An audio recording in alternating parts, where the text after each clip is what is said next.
I want to do a video on procedural awareness, and procedural awareness is basically just player head tracking, but it goes a long way, as you'll see in this play and a few examples, to realism in a football game. And Ian Cummings actually made one of his first blogs about procedural awareness. He actually used an NBA player model and showed the player tracking a ball on the screen.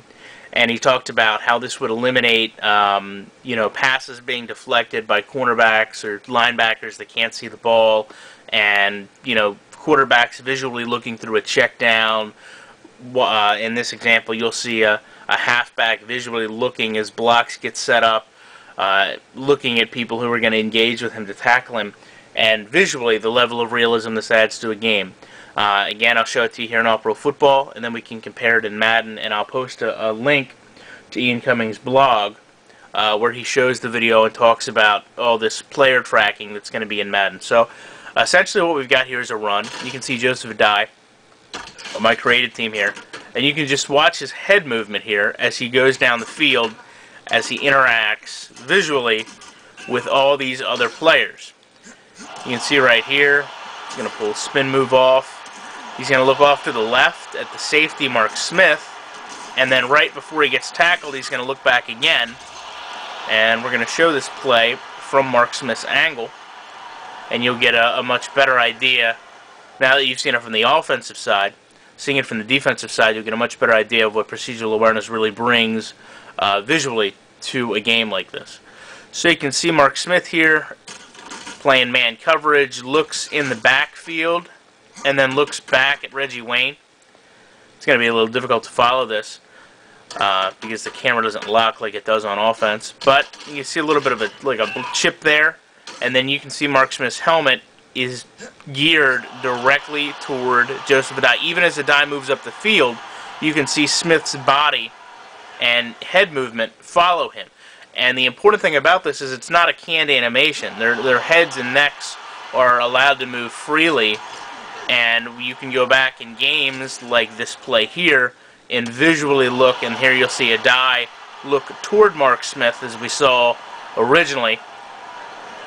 And then you'll see him turn his head back again and look at him right before the tackle gets made. Right there. Now we'll take a look at this from a nickelback's perspective here.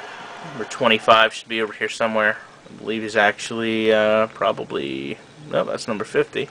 Probably should have planned this out better. Here's number 25. This guy's going to get blocked out of a play, but we're going to watch his head movement as well. You can see once the ball snapped, he immediately starts looking in the backfield, and then his head movement basically follows, and again his body as well, follows the play down, flows with the play, follows Joseph Adai until he gets engaged with by a blocker downfield. Now, it's not a real good block, but even after he gets pushed out of the play, you can see his body and head movement gear right back to the running back as he pursues down the field. And then what we'll do is show this from the wide receiver that was set up as the blocker, Albright number 19. You can see as soon as he comes off the line, his head movement goes exactly toward the player he needs to block on this play.